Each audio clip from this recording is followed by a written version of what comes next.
오늘 저에게 주신 하나님의 말씀은 구약성경 룻기서 3장 1절부터 6절까지 말씀입니다.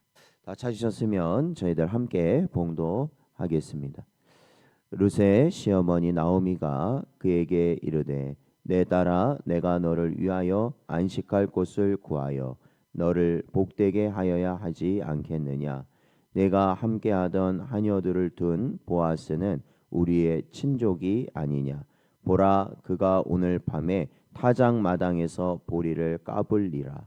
그런즉 너는 목욕하고 기름을 바르고 의복을 입고 타작 마당에 내려가서 그 사람이 먹고 마시기를 다 하기까지는 그에게 보이지 말고 그가 누울 때에 너는 그가 눕는 곳을 알았다가 들어가서 그의 발치 이불을 들고 거기 누우라.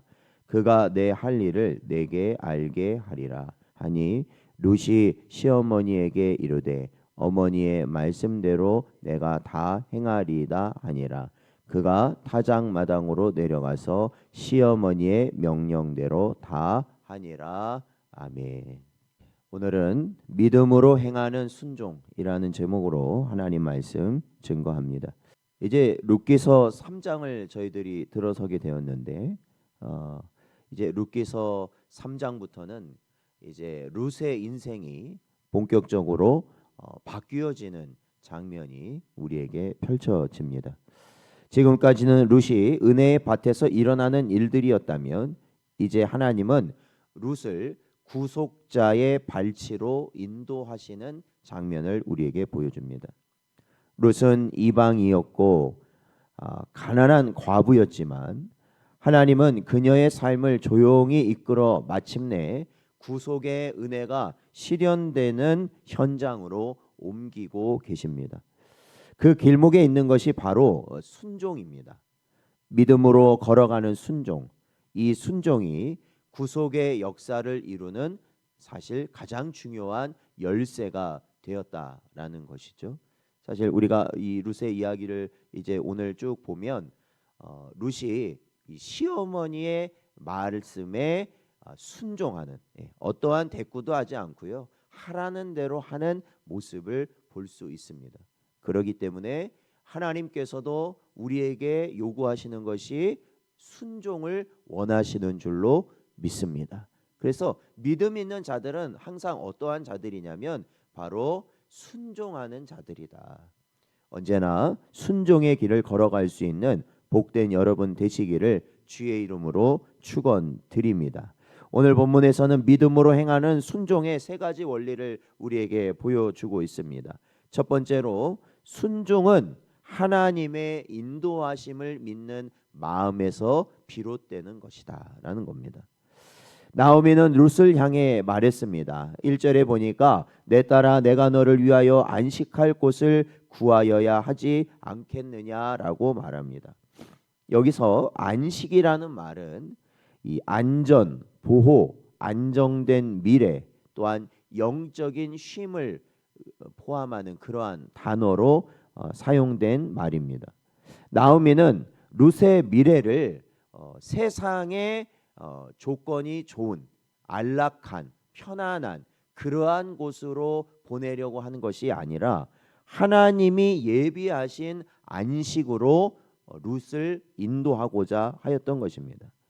룻의 현재는 모압에서 온 이방인의 과부라는 아주 약한 이 미천한 신분이었지만 하나님은 그 약함 속에 구속의 문을 열어 두셨다라는 것입니다.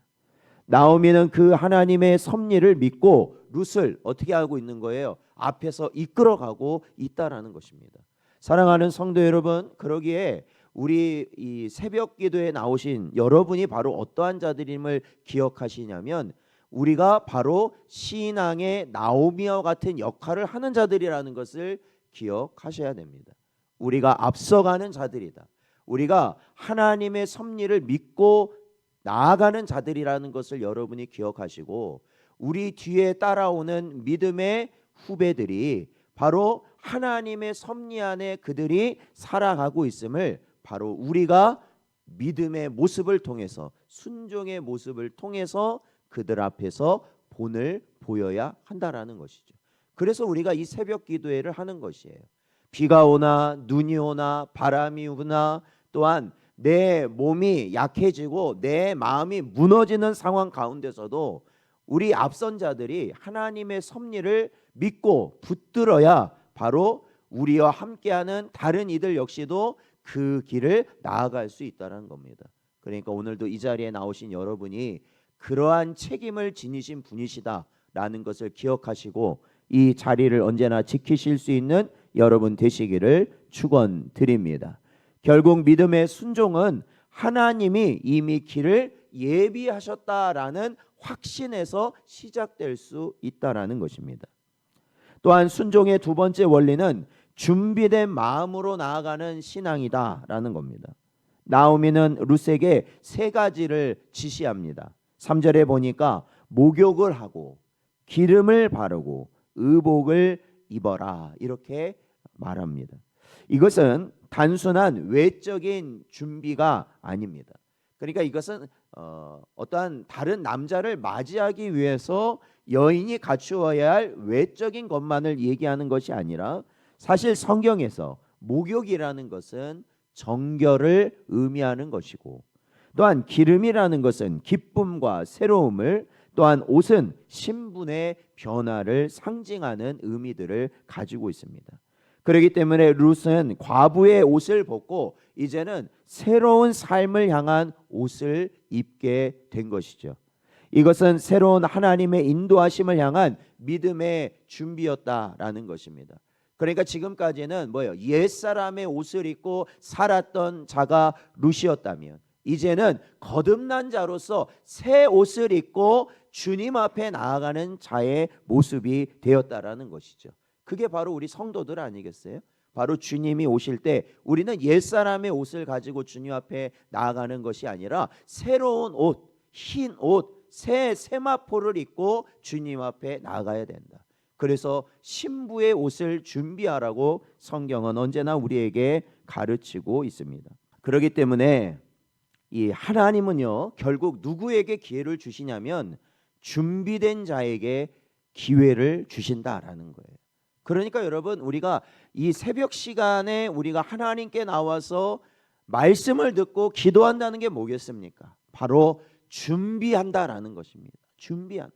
하나님의 은혜를 받을 준비를 우리는 한다라는 거죠. 여러분 아무리 좋은 음식이라 할지라도 그릇이 깨져 있으면 그것을 받을 수가 없다라는 것이죠. 오늘도 이 시간에 우리의 심령에 믿음의 그릇을 여러분 준비할 수 있는 여러분 되시기를 축원드립니다. 그래서 준비된 자에게 하나님은 은혜를 주시고 기회를 주시고 능력을 주신다라는 거죠. 바울도 이렇게 말합니다. 디도서 3장 1절 말씀을 보면 예비된 착한 일을 행하라 이렇게 말하고 있습니다. 사랑하는 성도 여러분, 믿음은 마음의 준비를 통해 드러나는 열매라는 것을 기억하고 그 믿음의 길을 갈 수 있는 여러분 되시기를 축원드립니다. 또한 순종은 말씀대로 행하는 겸손이다라는 것을 오늘 본문은 우리에게 가르칩니다. 룻은 시어머니의 말을 듣고 이렇게 말합니다. 어머니의 말씀대로 내가 다 행하리다라고 그녀는 고백하고 있습니다. 그리고 6절을 다시 확인하면 그가 시어머니가 명한 대로 다 하였다라고 6절 말씀에서도 또한 다시 한번 재확인하고 있어요. 그러니까 룻의 입을 통해서 제가 다 하겠습니다라고 끝난 것이 아니라 이 6절 말씀을 보면 룻이 실제로 그렇게 하였다라는 것이에요. 사랑하는 성도 여러분, 순종이라는 것은 아무리 내가 이거 하겠습니다 저거 하겠습니다 말로 한들 소용없어요. 결국에는 그 삶을 사는 자가 진정한 순종을 이룬 자라는 거랍니다. 룻의 순종은요 계산하지 않았어요. 미래를 따지지도 않았습니다. 자신의 명예나 위엄을 따지지 않았어요. 중요한 건 뭐예요? 시어머니의 말씀이 곧 하나님의 말씀이라 인정하고 순종했다라는 것입니다.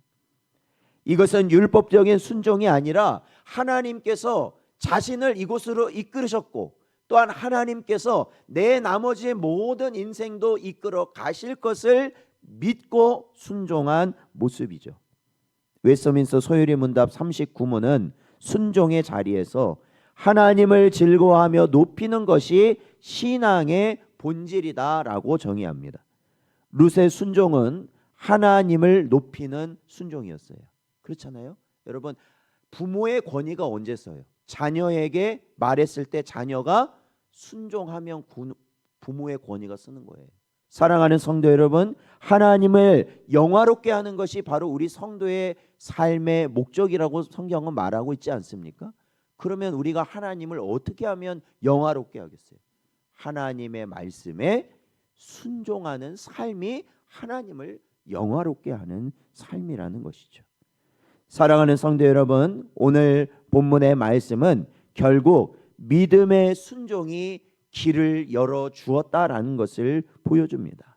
그것은 첫 번째로 순종은 하나님의 구속사에 참여하는 길이다라는 것이죠. 여러분, 룻이 오늘 순종하였기에 나중에 어떻게 됩니까? 보아스와 결혼을 하게 되죠. 그리고 자녀를 생산하게 됩니다. 그런데 그것이 바로 어떠한 길이냐면 다윗의 조상이 되는 놀라운 은혜를 누리게 되었다라는 거죠. 바로 순종하였기 때문에 그리 되었다라는 겁니다. 또한 룻의 순종은 하나님의 때를 기다리는 신앙이었습니다. 룻은 밤이 되도록 기다렸습니다. 먹고 마시는 시간이 지나도록 기다렸습니다. 그리고 보아스가 누울 때까지 기다렸다라는 것이에요. 얼마나 마음을 졸였겠어요. 그러나 시어머니의 한 그 말을 기억하고 때가 될 때까지 기다리는 거예요. 그러니까 여러분, 아무리 우리가 이 땅을 살면서 다급하고 정말로 급한 일들이 아무리 우리 앞에 생긴다 할지라도 여러분, 기다릴 줄 아는 신앙으로 살아가시기를 축원드립니다. 그래야만 순종할 수 있는 거죠. 또한 세 번째, 룻이 보여준 순종은 위험 속에서도 하나님의 주권을 신뢰하는 거였습니다. 사실 룻이 이 남자들이 보통 모여 있는 그러한 곳에 이 타작마당에 이 홀로 여인 홀로 간다는 것은 굉장히 위험한 일입니다. 그러나 그녀는 하나님이 인도하신 길이라면 순종으로 나아갔던 것이죠. 아골골짝 빈들에도, 또한 아무리 어두운 사망의 음침한 골짜기라 할지라도 하나님의 지팡이와 막대기가 나를 지키신다는 믿음으로 그녀는 그 길을 갔다라는 것입니다. 사랑하는 성도 여러분, 그러기에 믿음은 그저 안전한 삶을 선택하는 것이 아니라 하나님의 뜻을 선택하는 것이 믿음의 순종의 모습이라는 것입니다. 사랑하는 성도 여러분, 오늘 본문은 단순한 이야기로 끝나는 것이 아니라 신앙의 순종이 어떠한 열매를 맺게 하는 것을 보여주고 있습니다. 룻은 준비했고 기다렸고 순종했습니다. 그리고 그 한 걸음이 순종이 보아스와의 깊은 은혜의 만남이라는 열매를 맺게 되었고 결국에는 구속자의 날개 아래 들어가게 했으며 결국 메시아의 계보에 올라가는 놀라운 은혜를 누리게 되었던 것이죠. 오늘 그렇기 때문에 오늘날 우리의 작은 순종도 하나님의 구속사에서는 결코 작은 일이 아니라는 것을 반드시 기억하셔야 되는 겁니다. 그러기에 오늘 이 새벽의 자리에 나온 여러분 기억하십시오. 우리도 룻처럼 믿음으로 준비하며 말씀대로 행하며 하나님의 인도하심에 순종할 때 하나님께서 우리의 삶을 열어주실 놀라운 은혜의 문이 나타나게 될 줄로 믿습니다. 시편 37편 5절 말씀을 보면 내 길을 여호와께 맡기라 그를 의지하면 그가 이루실 것이다 라고 말씀하고 있습니다. 오늘도 우리에게 주신 말씀을 붙드시고 언제나 믿음으로 순종하는 신앙으로 살아가는 복된 여러분 되시기를 주의 이름으로 축원드립니다.